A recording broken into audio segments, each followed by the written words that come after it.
Hello అండి, అందరికీ నమస్తే. ఈరోజు వీడియోలో రెంట్ హౌస్ అద్దె ఇంట్లో ఉండటం వల్ల నేను నా జీవితంలో నేర్చుకున్న గుణపాఠాలు అవ్వచ్చు, ఇంకా లైఫ్ లెసన్స్ అనొచ్చు, అవేంటో మీతో షేర్ చేసుకోవాలనుకుంటున్నాను. రెంట్ హౌస్లో ఉండడం వల్ల నేనైతే చాలా విషయాలు నేర్చుకున్నానండి నా జీవితంలో.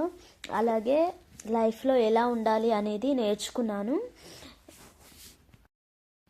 రెంట్ హౌస్లో ఉండడం వల్ల నేను నేర్చుకున్న పాఠాలు అవనియండి. అలాగే రెంట్ హౌస్లో ఉండడం వల్ల నా జీవితాన్ని నేను ఎలా మార్చుకున్నాను అనేది మీతో షేర్ చేసుకునే ముందు నేనైతే నా గురించి మీకు పరిచయం చేసుకోవాలనుకుంటున్నానండి. నా పేరు మహేశ్వరి. మీరు కనుక నా ఛానల్ని ఫస్ట్ టైం చూస్తున్నట్టయితే ఛానల్ని సబ్స్క్రైబ్ చేసుకొని సపోర్ట్ చేయండి. ఇంకా వీడియోలోకి అయితే వెళ్ళిపోదామండి. రెంటెడ్ హౌస్లో ఉండడం వల్ల నేను డబ్బు విలువ అనేది తెలుసుకున్నానండి. అంటే డబ్బు విలువ రెంటెడ్ హౌస్లో ఉంటేనే తెలుస్తుందా అంటే అలా అని కాదండి. కానీ ప్రతి నెల ఇట్లా వచ్చేసరికి మనం డబ్బు అనేది కట్టాలి. మనకి ఆ రెంట్ ఇస్తుంటే అసలు ఎట్లనో అనిపిస్తుంది. అట్లా డబ్బు విలువ చాలా తెలుసుకున్నానండి.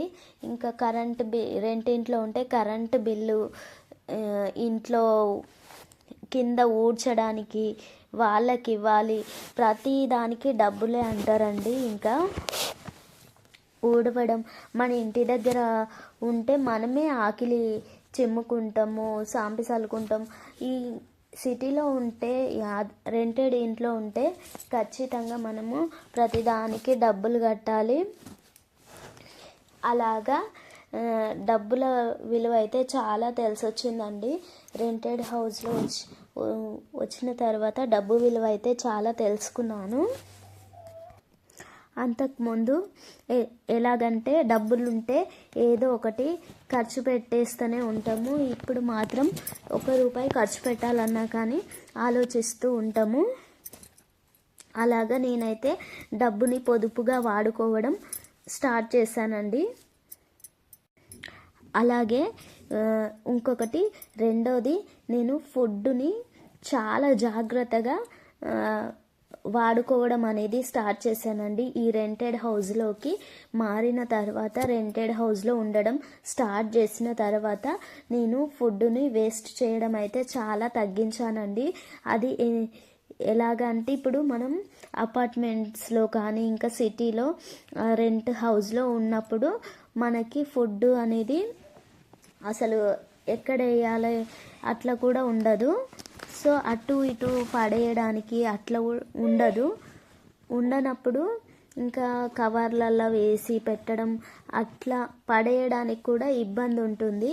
సో అందువల్ల నేనైతే ఫుడ్ని ఎంత అవసరమో అంతే వండుకోవడం, ఫుడ్ వేస్ట్ చేయకపోవడం, ఫుడ్ వేస్ట్ చేయకుండా ఉండడానికి ఈ ఫుడ్ అయితే తక్కువగా సరిపోయినంత మాత్రమే వండుకోవడం అలవాటు చేసుకున్నాను. దీనివల్ల ఫుడ్ వేస్ట్ కాకుండా ఉంటుంది, డబ్బు కూడా ఆదా అవుతుంది. ఫుడ్ వేస్ట్ చేస్తే మనం ఇండైరెక్ట్గా డబ్బును కూడా వృధా చేసినట్టే. ఈ రెంట్ హౌస్లో ఉండటం వల్ల నేను ఇంకొక విషయం కూడా నా లైఫ్లోకి అలవాటు చేసుకున్నానండి. అదేంటంటే మినిమలిజంగా ఉండడం. ఎంత తక్కువ వస్తువులు వీలైతే అంత తక్కువ వస్తువులని మనం వాడుకోవడం. అది బట్టలే అవ్వచ్చు, ఇంకా మరేదైనా అవ్వచ్చు. అది ఎలా అంటే, ఇప్పుడు మనం మన సొంత ఇంట్లో ఉంటే బీరువా ఉంటుంది, మనకి అన్నీ ఉంటాయి. సో అప్పుడు మనం ఎన్ని బట్టలైనా కొనుక్కోవచ్చు, ఇంకేమైనా ఎక్కువ వస్తువులు కొనుక్కోవచ్చు అండి. కానీ మనం ఒక రెంటెడ్ హౌస్లో ఉన్నప్పుడు అక్కడ మనకి సరిపోయినంత ప్లేస్ ఉండదు. మనకి ఉన్న ప్లేస్నే మనం సరిపెట్టుకోవాలి. అందుకోసమే మేము ఇక్కడ రెంటెడ్ హౌస్లోకి వచ్చిన తర్వాత నేనైతే బట్టలు ఎక్కువ పెట్టుకోకుండా, అంటే మనం వాడకుండా ఉన్న బట్టలు కూడా మనం ఎన్నో 2-3 సంవత్సరాల నుంచి బట్టలు వాడకుండా ఉన్నాయి కూడా అట్లనే పెట్టుకుంటాము. ఎందుకంటే అవి ఖరాబ్ కాలేదని పెట్టుకుంటాము. ఇంకా వీటిని పడేయాలనిపించదు. ఇంకా మనం అవి ఎక్కువ వేసుకోము. అలాంటి బట్టలన్నిటినీ నేనైతే తీసేసానండి. ఇక్కడ రెంటెడ్ హౌస్లోకి రాగానే వీలైనంత తక్కువ బట్టలు ఇంకా వస్తువులు ఉంచుకోవడం స్టార్ట్ చేశాను. అది జ్యువెలరీ అవనివ్వండి, ఇంకా ఏదైనా అవనివ్వండి, ఎంత తక్కువ వీలైతే అంత తక్కువ వస్తువులు ఉంచుకోవడం స్టార్ట్ చేశాను. ఈ రెంటెడ్ హౌస్లో ఉండడం వల్ల నేనైతే ఇది నేర్చుకున్నాను. మినిమలిజం అనేది పాటించడం వల్ల మనిషికి ప్రశాంతత కూడా ఉంటుంది, మైండ్ పీస్ఫుల్గా ఉంటుంది. ఎంత తక్కువ వస్తువులు, ఎంత తక్కువ బట్టలు ఉంటే మనసు అంత ప్రశాంతంగా ఉంటుంది. ఇంకా వెజిటేబుల్స్ కానీ మనకు కావాల్సిన ఇంట్లో వస్తువులు, పప్పులు, ఉప్పులు అన్నీ కూడా నేనైతే ఇంతకుముందు చాలా తెచ్చుకునేదాన్నండి. కేజీ పప్పులు, ఇంకా ఒక 2-3 నెలలకి సరిపడా సరుకులు అయితే తెచ్చుకునేదాన్ని. అవి ఏంటంటే ఒకటేసారి తెచ్చుకుంటే పని అయిపోతుంది అన్నట్టు తీసుకొచ్చుకునేదాన్ని. కానీ కొన్నిసార్లు మనం వాడకపోయేసరికి ఏమవుతుందంటే అన్నీ పప్పులు అలాంటివి పాడైపోతూ ఉంటాయి. సో ఇంతకుముందు నేనైతే పప్పులు అవన్నీ చాలా క్వాంటిటీస్ ఎక్కువ మోతాదులో తెచ్చుకునేదాన్ని. ఇంకా ఇప్పుడు మాత్రం అట్లా తెచ్చుకోకుండా ఒక 1 మంత్కి మాత్రమే సరిపోయే అన్నీ తెచ్చుకుంటున్నాను. ఇంకా కూరగాయల విషయానికి వస్తే, మాది ఇక్కడ సిటీలో అయితే కూరగాయలు చాలా ప్రైస్ ఉంటుందండి. మా ఊర్లో పావు కిలోకి 15 అయితే ఇక్కడ మేము ఉండే దగ్గర అది డబల్ రేటు ఉంటుంది. కూరగాయలు తెచ్చుకోవడం అంటే ఇక్కడ అసలు మేము ఇక్కడ రెంటెడ్కి వచ్చి 6 మంత్స్ అవుతుంది. ఇప్పటి వరకు మేము మార్కెట్కి వెళ్ళి కూరగాయలు అస్సలు తెచ్చుకోలేదండి. ఎందుకంటే ఎప్పుడో ఒకసారి తెచ్చుకున్నా కానీ రేట్లు మాత్రం చాలా ఉంటాయి. సో అందుకనే మేము ప్రతి వారం మా హస్బెండ్ మా ఊరు వెళ్తాడు. ఊరు వెళ్ళినప్పుడు అక్కడనే వెజిటేబుల్స్ కూరగాయలు అయితే తీసుకొచ్చుకుంటాము. అక్కడ 200 అయ్యేటివి ఇక్కడ 300 అవుతాయండి. ఈ విధంగా అందుకోసమని కూరగాయలు కూడా మేము ఊరు వెళ్తే అక్కడనే తెచ్చేసుకుంటాము. ఇంట్లోకి తెచ్చిన ప్రతి వస్తువును జాగ్రత్తగా వాడుకుంటాను. ఎందుకంటే డబ్బు పెట్టి తెచ్చుకున్నది ప్రతిదీ సరిగ్గా వాడుకోవాలి.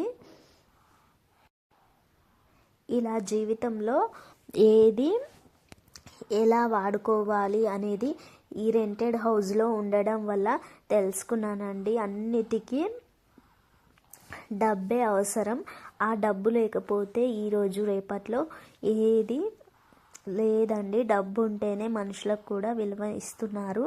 సో అందుకని డబ్బుని ఉన్నప్పుడు చాలా జాగ్రత్తగా వాడుకోవాలి. లేనప్పుడు సిచ్యువేషన్స్ ఉంటే అప్పుడు మనకి తెలుస్తుంది. కొన్నిసార్లు మనకి రెంట్ కట్టడానికి కూడా టైంకి డబ్బులు ఉండయి. సో అట్లా మనం ఈ రెంటెడ్ హౌస్లో ఉండడం వల్ల నేనైతే చాలా విషయాలు నేర్చుకున్నానండి నా జీవితంలో. ఈ రెంటెడ్ హౌస్ అనేది నా జీవితాన్ని చాలా విధాలుగా మార్చేసింది. డబ్బుని పొదుపుగా వాడుకోవడం అవనివ్వండి, తెచ్చిన ప్రతి వస్తువుని వృధా చేయకుండా వాడుకోవడం కానీ, ఇలా అన్నీ నేను ఈ రెంటెడ్ హౌస్ వల్ల నేర్చుకున్నాను. రెంటెడ్ హౌస్లో ఉండే ప్రతి ఒక్కరికి దీని విలువ అయితే ఖచ్చితంగా తెలుస్తుందండి.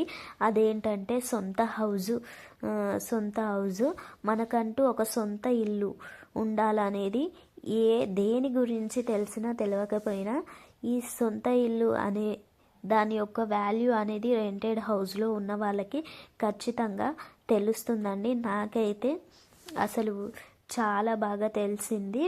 అలాగని రెంట్ హౌస్లో ఉంటే మనం ఎంత మన సొంత ఇల్లులా చూసుకున్నా కానీ మనం ఆ ఇల్లుకి ఓనర్స్ అవ్వలేము.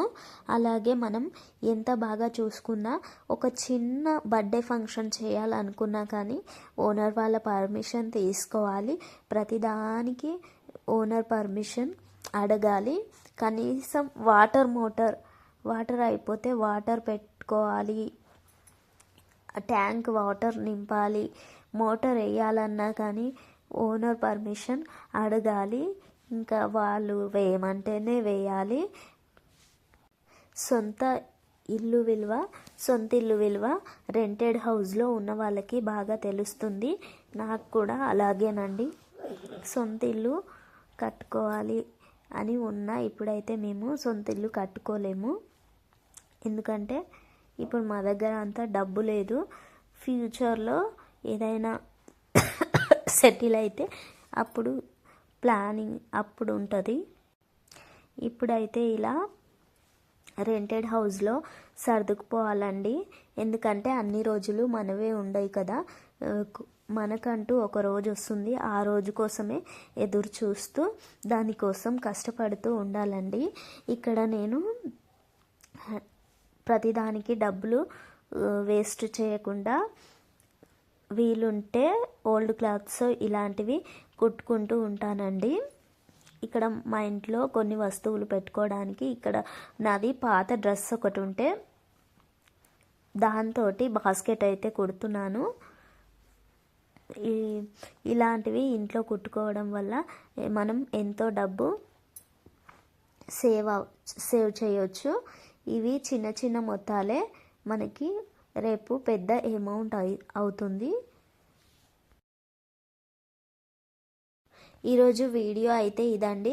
చూసారు కదా, రెంటెడ్ హౌస్లో ఉండడం వల్ల నా జీవితంలో నేను ఎలాంటి మార్పులు చేసుకున్నాను, అలాగే ఆ రెంటెడ్ హౌస్లో ఉండడం అనేది నా జీవితాన్ని ఎలా మార్చింది, నన్ను ఏ విధంగా మంచిగా వస్తువు కానీ డబ్బు విలువ తెలుసుకునేలా చేసింది, నేను ఎలా మారాను అనేది ఈ వీడియోలో మీతో అయితే షేర్ చేసుకున్నాను. వీడియో ఎలా అనిపించిందో కామెంట్ చేయండి. వీడియో నచ్చితే లైక్ చేయండి, ఇంకెవరికైనా షేర్ చేయండి. ఛానల్ని మాత్రం సబ్స్క్రైబ్ చేసుకోండి. ఎందుకంటే మీరు సబ్స్క్రైబ్ చేసుకొని సపోర్ట్ చేయడం వల్ల నాకు చాలా ఇంట్రెస్టింగ్గా ఉంటుంది. ఇంకా మరిన్ని వీడియోలు ఇలా చేయడానికి ఇంట్రెస్ట్ అనేది వస్తుంది. మీరు ఛానల్ని సబ్స్క్రైబ్ చేసుకొని సపోర్ట్ చేయండి. అంతేనండి. Thank you for watching.